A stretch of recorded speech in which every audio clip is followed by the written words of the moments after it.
சில நேரங்களில் நம்ம தெரியாமல் ஒரு சில பிரச்சனையில் போய் மாட்டிப்போங்க.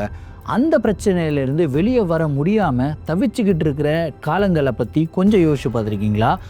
நீங்கள் சர்ஃபேஸ் வெப்பில் ஆக்சஸ் பண்ணிக்கிட்டு இருக்கும்போது அந்த மாதிரி ஏதாவது ஒரு பிரச்சனையில் மாட்டிக்கிட்டீங்க அப்படின்னா என்ன பண்ணுவீங்க? அந்த வீடியோ தெரிஞ்சுக்கணும் அப்படின்னா இந்த வீடியோவை நீங்கள் முழுசாக பார்க்கணும்.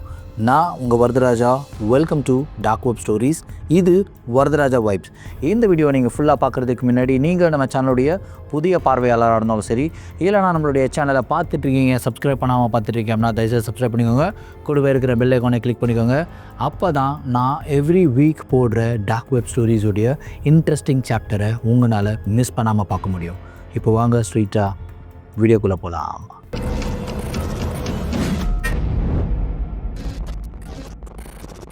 இந்த ஒரு நிகழ்வை ஃப்ரான்சிஸ் அப்படின்ற ஒரு நேயர் ரெடிட் பிளாட்ஃபார்மில் ஷேர் பண்ணி விட்டுருக்காருங்க.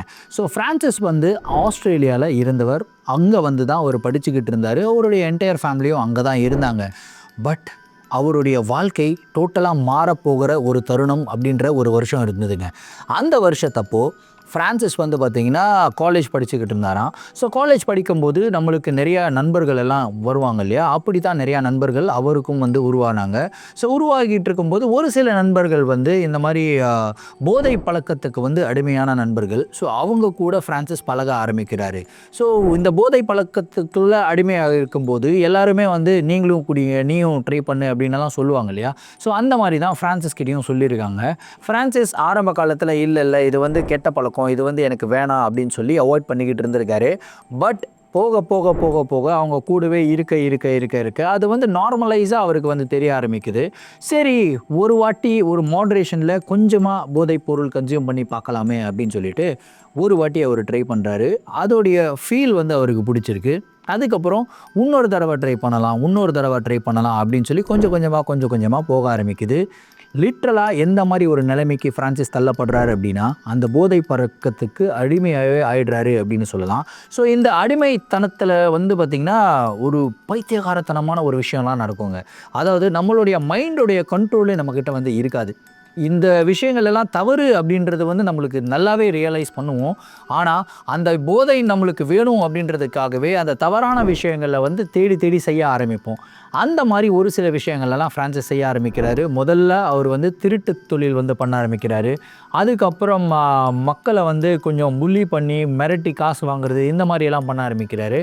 இவர் ஒரு ஸ்டூடெண்ட் அப்படின்றதுனாலேயே ஒரு பெருசாக எந்த ஒரு கம்ப்ளைண்ட்லேயுமே இவர் மாட்டிக்கலைங்க. இவருக்கு அந்த டைமில் லக்கியாக இருந்திருக்கு அப்படின்னு தான் சொல்லணும். அந்த ஏரியாவில் ஒரு டான் மாதிரி ஒருத்தர் இருந்தால் தான் அவர்கிட்ட தான் எல்லா டீலிங்ஸும் வச்சுப்பாங்களாம். அவர்கிட்ட தான் இந்த போதை மருந்தெல்லாம் போய் வாங்குறது. ஒரு ஃபைனல் டே என்ன ஆகுதுன்னா, அந்த டானுடைய வீட்டுக்கு ஃப்ரான்சிஸ் போயிருக்காரு. டோரை நாக் பண்ணுறாரு. டோர் யாரும் திறக்கலை. என்னடா டோர் திறக்கலையே அப்படின்னு சொல்லிட்டு இவரே டோரை ஓப்பன் பண்ணிட்டு போகிறாரு. பட்டுன்னு பார்த்திங்கன்னா அந்த ஒரு ஆள் என்ன பண்ணுறான்னா துப்பாக்கியை வச்சு ஃப்ரான்சிஸை துப்பாக்கி முனையில் நிறுத்தி வச்சுருக்கான். அதை பார்த்த உடனே ஃப்ரான்சிஸ் கையை தூக்கிட்டு ஐயோ நான் தான் சாரி என்னாச்சு அப்படின்னுமோ, என்னடா வேணும் அப்படின்னு கேட்குறான். அவன் ரொம்ப பதட்டமாக இருக்கிறான். இல்லை எனக்கு இந்த மாதிரி பொருள் வேணும், ஸ்டஃப் வேணும், எனக்கு கொடு அப்படின்னும் போது சரி அங்கே இருக்குது, டாலருக்கு போய் எடுத்துக்கோ அப்படின்னு சொல்லலாம். ஸ்டஃப்பை எடுத்துகிட்டு ஃப்ரண்ட் டோர் வழியாக ஃப்ரான்சிஸ் போகலாம் அப்படின்னு சொல்லி வராரு. அவன் என்ன பண்ணுறான்னா, நீ ஃப்ரண்ட் டோர் வழியாக போகாத, பேக் டோர் வழியாக போ, இப்படி போ அப்படின்னு சொல்லி ரொம்ப ஃபோர்ஸ் பண்ணியிருக்கான். ஓகே அப்படின்னு சொல்லிட்டு பேக் டோர் வழியாக ஃப்ரான்சிஸ் வெளியே போயிட்டாரு. ஃப்ரான்சிஸ் வெளியே போன ஒரு 10-15 செகண்டு தாங்க இருக்கும். அந்த வீட்டுக்குள்ளேருந்து துப்பாக்கி சுடுற சவுண்டு கேட்டிருக்கு. டம்முன்னு. அந்த சவுண்டு கேட்ட உடனே ஃப்ரான்சிஸ் ஓடிடுறாரு. அங்கே அந்த இடத்துலேருந்து எஸ்கேப் ஆகிடுறாரு. அதுக்கப்புறம் தான் அவங்க தெரிய வருது, இந்த மாதிரி அந்த இடத்துல போலீஸுக்கும் அந்த ஒரு அண்டர்வேர்ல்டு ஒரு பர்சன் இருக்கார் இல்லையா, அவருக்குமே ஒரு மிகப்பெரிய சண்டை நடந்திருக்கு. அந்த சண்டையில் அவர் சுட்டுக் கொல்லப்பட்டார் அப்படின்ற ஒரு நியூஸ் ஃப்ரான்சிஸ்க்கு தெரிய வருது. இது தெரிஞ்ச உடனே இவருக்கு செம்ம ஷாக்கு. அதுக்கப்புறம் இன்னொரு பிரச்சனை என்னென்னா, இவர் இப்போ அடிக்ட் ஆகிட்டார் ஒரு விஷயத்துக்கு. இவருக்கு வேறு யாருமே தெரியாது, யார்கிட்ட போய் இந்த மாதிரி பொருள்களை வாங்குறது அப்படின்றது தெரியாது. ஆனால் இவர் ஒரு கம்ப்யூட்டர் ஸ்டூடெண்ட்டு. அவங்க நண்பர்கள்கிட்டலாம் கேட்கும்போது நண்பரில் ஒருத்தர் சொல்கிறான், இந்த மாதிரி சர்ஃபேஸ் வெப்பில் நீ போயிட்டு ஆக்சஸ் பண்ணின அப்படின்னா உனக்கு தேவையான பொருள்களெல்லாம் கிடைக்கும். நிறையா இல்லீகலாக நடக்கக்கூடிய விஷயங்களெல்லாம் அந்த இடத்துல நடக்குது. இதுவுமே ஆப்வியஸாக நடக்கும், நம்ம தேடி பார்ப்போம் அப்படின்னு சொல்லி முதல் தடவையாக ஃப்ரான்சிஸ் இந்த டார்க் வெப்குள்ளே போகிறாரு, அதாவது சர்ஃபேஸ் வெப்குள்ளே போகிறாரு. ஃபஸ்ட்டு நிறையா அவர் வந்து சர்ச் பண்ணுறாரு. அவ்வளோ ஈஸியாக வந்து சர்ஃபேஸ் வெப்லலாம் ஒரு விஷயத்தை கண்டுபிடிக்க முடியாது. எல்லாருமே சொல்லுவாங்க ரொம்ப ஈஸியாக கண்டுபிடிக்கலான்னு. பட் ரொம்ப கஷ்டப்பட்டு இவர் சர்ச் பண்ணிக்கிட்டு இருக்காரு. கிட்டத்தட்ட ஒரு 4 மணி நேரம் சர்ச் பண்ணியிருக்காரு. இவருக்கு எந்த விதமான ஒரு லீட்ஸுமே கிடைக்கல. ஆனால் 4 மணி நேரமாக ஒரே விஷயத்தை மட்டும் அவர் நோட்டீஸ் பண்ணுறாருங்க. அந்த கம்ப்யூட்டர் ஸ்க்ரீனோட சைடில் வந்து சும்மா ஒரு பாப்அப் மாதிரி வந்துக்கிட்டே இருக்குது. அந்த பாப்அப்பில் என்ன சொல்லுது அப்படின்னா, எதுவுமே சொல்லலை, பிக்சர்ஸ் மட்டும் போட்டிருக்கு. இந்த மாதிரி ஒரு ஃபேஷியல் ஸ்ட்ரக்சருடைய பிக்சரு, ஒரு பொண்ணுடைய ஃபேஸு, அதுக்கப்புறம் பக்கத்தில் வந்து கத்தி, அதுக்கப்புறம் வந்து பார்த்திங்கன்னா கிளிக் அப்படின்ற ஒரு ஐகானு, ஒரு மாதிரி ரொம்ப இன்ட்ரெஸ்டிங்காக இருந்தது. அந்த பொண்ணுடைய ஃபேஸ் வந்து போக போக போக போக மாறிக்கிட்டே இருக்குது. கிட்டத்தட்ட 4 மணி நேரமாக இந்த சைடில் ஃப்ரான்சிஸ் பார்த்துக்கிட்டே இருக்கார். என்னடா இது கிளிக் கிளிக் கிளிக்னு வருது, சரி கிளிக் பண்ணி தான் பார்ப்போம் அப்படின்னு சொல்லிட்டு கிளிக் பண்ணுறாருங்க. கிளிக் பண்ண உடனே ஒரு லாகின் பேஜ் வந்து ஓப்பன் ஆகுதுங்க. அந்த லாகின் பேஜில் யூசர் நேம் அண்ட் பாஸ்வேர்டு இப்படின்னலாம் இருந்தது. என்ன இது யூசர் நேம் பாஸ்வேர்டெல்லாம் கேட்குது, இது யாராவது இதில் ஒரு அக்கௌண்ட் க்ரியேட் பண்ணோமா? அக்கௌண்ட்டெல்லாம் க்ரியேட் பண்ணுற மாதிரி இல்லை, ஏதோ ஒரு கார்ட்டூன் நினைக்கிறேன். அது வந்து கார்ட்டூன் நெட்வொர்க் மாதிரியே இருந்தது. சரி நம்ம ஏதாவது ஒன்று சும்மா ரேண்டமாக போட்டு விடுவோம் அப்படின்னு சொல்லிட்டு சும்மா ஒரு யூசர் நேமை டைப் பண்ணுறாரு, சும்மா ஒரு பாஸ்வேர்டை டைப் பண்ணுறாரு. டைப் பண்ணிவிட்டு என்ட்ரு கொடுக்குறாரு. பார்த்தா உள்ளே போயிடுச்சுங்க வெப்சைட்டுக்குள்ளே. ஃப்ரான்சிஸ் அப்போ தான் யோசிக்கிறாரு, உண்மையிலே இந்த யூசர் நேம் அண்ட் பாஸ்வேர்டு இருந்திருக்கோ, என்னடா இது நம்ம டைப் பண்ணோன்னே உள்ளே போயிடுச்சு. சரி உள்ளே என்ன தான் இருக்குது அப்படின்னு சொல்லிட்டு பார்க்கும்போது, உள்ளே வந்து ப்ரொஃபைல் அப்படின்ற ஒரு ஆப்ஷன் இருக்குது. அதுக்கு பக்கத்தில் டீட்டெயில்ஸ் அப்படின்ற ஒரு ஆப்ஷன் இருக்குது. அதுக்கு பக்கத்தில் எக்ஸிக்யூஷன் அப்படின்ற ஒரு ஆப்ஷன் இருக்குது. என்னடா இது 3 ஆப்ஷன் இருக்கே, சரி ப்ரொஃபைல் ஆப்ஷனை கிளிக் பண்ணி பார்ப்போம் அப்படின்னு சொல்லி ஃப்ரான்சிஸ் ப்ரொஃபைலை கிளிக் பண்ணுறாரு. அந்த ஆப்ஷனில் வந்து பார்த்திங்கன்னா லிஸ்ட் ஆஃப் இண்டிவிஜுவல்ஸோட நேம் வருது. ஃபார் எக்ஸாம்பிள் நம்ம வச்சுப்போமே ராபர்ட்டு, வைசாக் அப்படின்லாம் வச்சுப்போம்.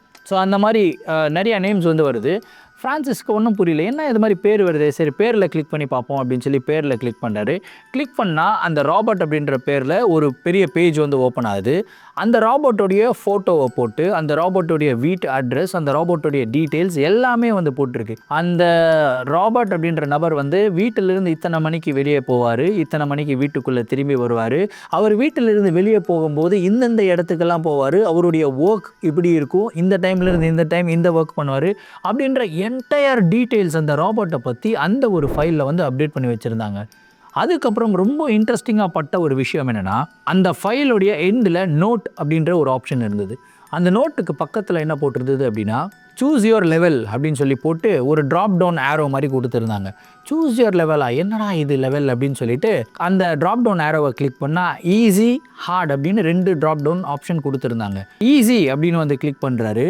கிளிக் பண்ண உடனே கீழே வந்து பார்த்திங்கன்னா $14,000 will be paid to you அப்படின்னு சொல்லி போட்டிருந்தது. என்னடா ஈஸி போட்டால் $14,000 வருது அப்படின்னு சொல்லிட்டு அந்த ராபர்ட்டோடைய பேஜிலேருந்து வெளியே வந்துட்டு இன்னொரு ஒரு மராயா அப்படின்னு வச்சுக்கோங்களேன், அந்த ஒரு பர்சனுடைய ஐடியா வந்து கிளிக் பண்ணுறாரு. அந்த ஒரு பேஜுமே ஓப்பன் ஆகுது. மராயா அப்படின்ற ஒரு லேடி, ஸோ அவங்களுடைய டீட்டெயில்ஸ் எல்லாமே வந்து போட்டிருந்தது. அதே மாதிரி வந்து பார்த்திங்கன்னா அவங்க ட்ராப் டவுன் ஆப்ஷன் கொடுக்கல. இது ராபர்ட்டுக்கு வந்து ஈஸி அண்ட் ஹார்டு கொடுத்துருந்தாங்க, மராயாவுக்கு வந்து வெறும் ஹார்டு மட்டும்தான் கொடுத்துருந்தாங்க. ஹார்டில் வந்து கிட்டத்தட்ட $68,000 அப்படின்னு சொல்லி போட்டிருந்தது. இவருக்கு ஒன்றும் புரியல, என்னடா இது $68,000 என்னது இது அப்படின்னு சொல்லி ஒன்று ஒன்றா செக் பண்ணுறாரு. எல்லா பர்சன்ஸுமே கிட்டத்தட்ட ஒரு 60-70% டீட்டெயில்ஸ் வந்து அந்த ப்ரொஃபைல் அப்படின்ற ஆப்ஷனில் இருக்குது. ஒரு ப்ரொஃபைலில் செக் பண்ணும்போது சம்டைம்ஸ் ஈஸி அப்படின்ற ஆப்ஷன் வருது, சம்டைம்ஸ் ஹார்ட் அப்படின்ற ஆப்ஷன் வருது. ஆனால் எல்லாருடைய பேருக்கு கீழேயும் வந்து ஒரு ப்ரைஸ் டேக் $14,000, $40,000, $50,000 அப்படின்றத வந்து போட்டிருந்தது. ஸோ இப்போ தான் இவருக்கு வந்து ஒரு விஷயம் புரிய வருது, இதையெல்லாம் உண்மையாகவே இருக்கிற ஒரு பர்சனாக இருக்கலாம், இவங்களெல்லாம் கொலை பண்ணுறதுக்கு இவ்வளோ விலை அப்படின்றத வந்து நிர்ணயிச்சிருக்கலாம், அதுக்குண்டான வெப்சைட் போல் இருக்குது அப்படின்னு சொல்லிட்டு அப்போ தான் ராபர்ட்டுக்கு பயம் வர ஆரம்பிக்குது. ஏன்னா நான் இந்த மாதிரி ஒரு வெப்சைட்டை கிளிக் பண்ணிட்டோமே, சரி பக்கத்தில் வந்து இன்னொரு ஆப்ஷன் இருக்குது அதுக்கு போகலாம் அப்படின்னு சொல்லி போகும்போது அது வந்து ஒரு சேட் ஆப்ஷன் மாதிரி வருதுங்க. அதாவது ராபர்ட் அப்படின்ற ஒரு நேமை கிளிக் பண்ணார்ல, அதுக்கு பக்கத்தில் இருக்க ஆப்ஷன் போகும்போது சேட்டில் வந்து ஒருத்தராக சேட் பண்ணுறாங்க. I will do it for $10,000, I will do it for $9,000, I will do it for $8,000 அப்படின்ற நிறையா சேட் வந்து வந்துக்கிட்டே இருக்குது. என்னன்னா இது இந்த மாதிரி சேட் பண்ணிக்கிட்டே இருக்காங்களே, நம்ம என்ன பண்ணுறதுன்னு தெரியலையே, இதுலேருந்து லாக் அவுட் பண்ணலாம்னு சொல்லி லாக் அவுட் பண்ண போகிறாரு. அவருடைய சிஸ்டம் வந்து ஃப்ரீஸ் ஆன மாதிரி ஆகிடுச்சு, லாக் அவுட் பண்ண முடியல.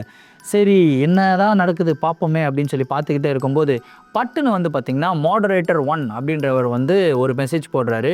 மாடரேட்டர் 2 இந்த ஒரு டீலை இந்த பர்சனுக்கு வந்து அசைன் பண்ணுங்க அப்படின்னு வந்து சொல்கிறாங்க. என்னடா இது மாடரேட்டர் 2வா அப்படின்னு சொல்லிட்டு இவர் பார்த்துக்கிட்டே இருக்கார். யாரா மாடரேட்டர் 2 அப்படின்னு வந்து பார்த்தா அப்போ தான் இவர் ஒரு ஐடிக்குள்ளே போனார் இல்லையா, அந்த ஐடியோடைய யூசர் நேம் வந்து பார்க்குறாரு.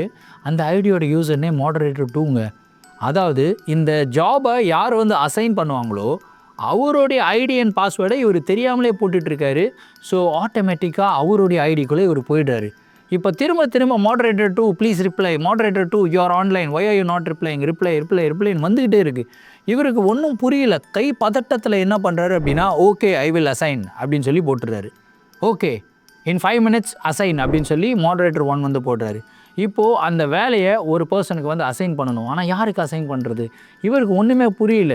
இந்த மாதிரி ஏதாவது பிரச்சனையில் மாட்டிக்கிட்டு நான் தான் ஜெயிலுக்கு போயிட்டா என்ன பண்ணுறதுன்னு சொல்லிட்டு இவர் அந்த ராபர்ட்டோடைய நேமை வந்து கிளிக் பண்ணுறாரு. கிளிக் பண்ணிவிட்டு இவருக்கே வந்து பார்த்திங்கன்னா அந்த ஜாபை வந்து அசைன் பண்ணிக்கிறாரு. அதில் வந்து 2-3 ஆப்ஷன் கொடுத்துருந்தாங்க. யாருக்கு அசைன் பண்ணுவாங்க? நம்பர் 1 ஆப்ஷன் மாடரேட்டர் 2க்கு அசைன் பண்ணுறாரு அப்படின்ற ஒரு ஆப்ஷனை கிளிக் பண்ணிடுறாருங்க. அதுக்கு 2வது ஆப்ஷன் என்னென்னா, எவ்வளோ டைம் ஸ்பேன் வந்து நீங்கள் எடுத்துப்பீங்க இந்த ஒரு டாஸ்க்கை முடிக்கிறதுக்கு அப்படின்னு சொல்லி. ஸோ அதில் 3 months இருக்குது, 4 months இருக்குது, 6 months இருக்குது, 1 year இருக்குங்க. இவர் வந்து 1 year அப்படின்னு எடுத்துக்கிறாரு. சரி என்ன லெவல், ஈஸியாக ஹார்டா அப்படின்ற ஒரு லெவல் சூஸ் பண்ணோம். ஈஸி அப்படின்ற ஒரு லெவலை சூஸ் பண்ணுறாரு. கிளிக் கொடுத்துட்றாருங்க. கிளிக் கொடுத்த உடனே திரும்பியும் வந்து பார்த்திங்கன்னா அது அப்படியே பாப்பப் ஆகி அந்த ஒரு சேட் இருக்கு இல்லையா, அந்த சேட்டுக்கு வந்து போகுது. ஜாப் அசைன்ட் டு மாடரேட்டர் 2 அப்படின்னு சொல்லி அந்த சேட்டில் வருதுங்க. உடனடியாக நிறையா ரிப்ளைஸ் வந்து வர ஆரம்பிக்குது. எனக்கு இந்த மாடரேட்டர் 2 மேலே டவுட் இருக்குது. ஏன்னா எந்த ஒரு வேலையும் மாடரேட்டருக்கு அசைன் பண்ணவே மாட்டாங்க. மாடரேட்டரோட வேலையே என்னென்னா, இந்த மாதிரி ஒரு வேலை இருக்குது, இதை வந்து நான் மற்றவங்களுக்கு அசைன் பண்ணுறேன் அப்படின்ற வேலை மட்டும்தான். மாடரேட்டரே ஏன் இந்த வேலையை எடுத்து செய்யணும்? அதுலேயும் குறிப்பாக இது ஈஸியான ஒரு டாஸ்க்கு. இந்த ஈஸியான டாஸ்க்கை முடிக்கிறதுக்கு கிட்டத்தட்ட 1 வருஷம் எதுக்கு எடுத்துக்கணும்? ஐ ஆம் ஹேவிங் டவுட்ஸ் அப்படின்னு சொல்லி நிறைய பேர் சேட் பண்ண ஆரம்பிக்கிறாங்க. அந்த மூமெண்ட்லேயும் ஒரு சிஸ்டம்லேருந்து லாக் அவுட் பண்ணணும் அப்படின்னு சொல்லி நினைக்கிறாரு. ஆனால் இவரால் லாக் அவுட் பண்ண முடியல. இவருடைய சிஸ்டம் வந்து ஃப்ரீஸ் ஆகிடுச்சு. அப்போ தான் அந்த சேட்டில் மாடரேட்டர் 3 அப்படின்ற ஒரு பர்சன் உள்ள வரான். வெயிட் கைஸ், இந்த மாடரேட்டர் 2 மேலே எனக்குமே டவுட் இருக்குது. இப்போது அந்த பர்சன் யாருன்னு நான் கண்டுபிடிக்கிறேன். I think the ID is compromised அப்படின்னு சொல்லி போட்டுட்டு அந்த மாடரேட்டர் 3 என்ன பண்ணுறான் அப்படின்னா, இந்த ஃப்ரான்சிஸோடைய சிஸ்டமை வந்து ஹேக் பண்ணுறாங்க. ஹேக் பண்ணி டோட்டல் கண்ட்ரோல் எடுக்கிறான். அதுக்கப்புறம் guys I got the details அப்படின்னு ஒரு சேட் வருது. அந்த மாடரேட்டர் 3 டைப் பண்ணுறான். ஃப்ரான்சிஸோடைய சிஸ்டமுடைய ஐபி அட்ரஸ் வந்து வருது. அதுக்கப்புறம் ஃப்ரான்சிஸோடைய வீட்டு அட்ரஸ் வருது. அதுக்கப்புறம் ஃப்ரான்சிஸோடைய ஃபோட்டோவை போட்டு he is the black sheep அப்படின்னு சொல்லி ஒரு மெசேஜை டைப் பண்ணுறாரு. இந்த மெசேஜை பார்த்த உடனே, தன்னுடைய ஃபோட்டோவை பார்த்த உடனே ஃப்ரான்சிஸ்க்கு கை காலெலாம் நடுங்குது. ஐயோயோ என்ன பண்ணுறதுன்னு தெரியாமல் சிஸ்டம் ஆஃப் பண்ண முயற்சி பண்ணுறாரு, முடியல. சிஸ்டமில் வந்து ப்ளக்கை பிடுங்கிறாரு. பிடுங்கிட்டு நேராக போலீஸ் ஸ்டேஷனுக்கு ஓடுறாருங்க. ஓடிட்டு போலீஸில் போய் சரண்டர் ஆயிடுறாரு. ஐயா என்னுடைய உயிரை காப்பாற்றுங்க, இந்த மாதிரி பிரச்சனை இந்த மாதிரிலாம் ஆகிடுச்சு அப்படி இப்படின்னு சொன்னோன்னே, டோன்ட் வரி, இதனால தான் இந்த சர்ஃபேஸ் வெப்லலாம் ரொம்ப விளையாடக்கூடாது, நாங்கள் வந்து பார்க்குறோம் அப்படின்னு சொல்லிட்டு போலீஸ் வந்திருக்காங்க. வந்த உடனே இவருடைய சிஸ்டமை ஆன் பண்ணி அந்த டோட்டல் கண்ட்ரோலை வந்து எடுத்து விட்டுட்டு இவருடைய சிஸ்டமை திரும்பியும் ரெக்டிஃபை பண்ணி கொடுக்குறாங்க. அவங்க வந்து இன்ஜினியர்ஸ் எல்லாம் கூட்டிகிட்டு வந்திருக்காங்க. போலீஸ் என்ன அஷூரன்ஸ் கொடுத்துருந்தாங்க அப்படின்னா, இந்த மாதிரி இந்த பர்சன்ஸ் எல்லாம் இருக்காங்க, பட் உங்களுக்கு ஒரு உயிருக்கு எந்த விதமான ஆபத்தும் வராது, உங்களை காப்பாற்றுறது எங்களுடைய பொறுப்பு, ஸோ நீங்கள் பயப்படாமல் இதே வீட்டில் ஸ்டே பண்ணலாம் அப்படின்னு சொல்லிட்டு அவங்க கிளம்பி போயிட்டாங்க. ஆனால் ஃப்ரான்சிஸுக்கு செம பயம். ஏன்னா இவர் இங்கே இருக்காரு அப்படின்றது அங்கே இருக்கிற எல்லாருக்குமே தெரிஞ்சு போச்சு. அந்த இடத்துல நிறையா பேருடைய ப்ரொஃபைல் ஆல்ரெடி இவங்களுக்கு இவ்வளோ வேலை, இவங்களுக்கு இவ்வளோ வேலைன்னு ஃபிக்ஸ் பண்ணி வச்சுருக்காங்க. அந்த மாதிரி தன்னுடைய ஃபோட்டோவை போட்டு தன்னுடைய வீட்டு அட்ரஸை போட்டு யாராவது தனக்கு விலை வந்து ஃபிக்ஸ் பண்ணியிருந்தாங்க அப்படின்னா தன்னுடைய உயிரும் ஒரு மிகப்பெரிய ஆபத்தில் இருக்குது அப்படின்றத தெரிஞ்சுக்கிட்ட ஃப்ரான்சிஸ் அவர் என்ன தெரியுமா பண்ணுறாரு? ஒரு தெரு விட்டு போகலாம், ஒரு நாடு விட்டு இன்னொரு நாடு போகலாம், ஆனால் அவர் கண்டம் விட்டு இன்னொரு கண்டத்துக்கே போயிட்டாருங்க. ஆஸ்திரேலியாவிலேருந்து எங்கே வந்திருக்காருன்னு கேட்டிங்கன்னா, நேராக யூஎஸ்க்கு வந்திருக்காரு. யூஎஸில் வந்து செட்டில் ஆகிட்டாரு. அதுக்கப்புறம் இந்த இன்சிடெண்ட் நடந்து கிட்டத்தட்ட ஒரு 13 வருடங்கள் ஆகிடுச்சான். இந்த 13 வருடங்களில் அவங்க அம்மா இறந்ததுக்கும் ஃப்ரான்சிஸ் ஆஸ்திரேலியாவுக்கு போகலை, அப்பா இறந்ததுக்கும் ஃப்ரான்சிஸ் ஆஸ்திரேலியாவுக்கு போகலை. அவருடைய என்டையர் வாழ்க்கையை யூஎஸில் தான் இப்போ வாழ்ந்துக்கிட்டு இருக்காரு. யூஎஸ்லேயே செட்டில் ஆகிட்டாருங்க. ஸோ இந்த ஒரு நிகழ்வு வந்து அவருடைய லைஃப்பில் ரொம்பவும் மறக்க முடியாத ஒரு நிகழ்வு அப்படின்னு சொல்லி ஷேர் பண்ணி விட்டுருந்தாரு. ஸோ இந்த ஒரு நிகழ்வு பற்றி பார்க்கும்போதே எனக்கு பயங்கர ஷாக்குங்க. ஏன்னா யோசிச்சு பாருங்கள், இப்படியெல்லாம் கூட இருப்பாங்களா சர்ஃபேஸ் வெப்பில் அப்படின்ற மாதிரி ஒரு கேள்வி என்னுடைய மனசுக்குள்ளே ஓடிச்சு. அதே மாதிரி கேள்விகள் உங்களுடைய மனசுக்குள்ளேயும் ஓடும் அப்படின்றது எனக்கு தெரியும்.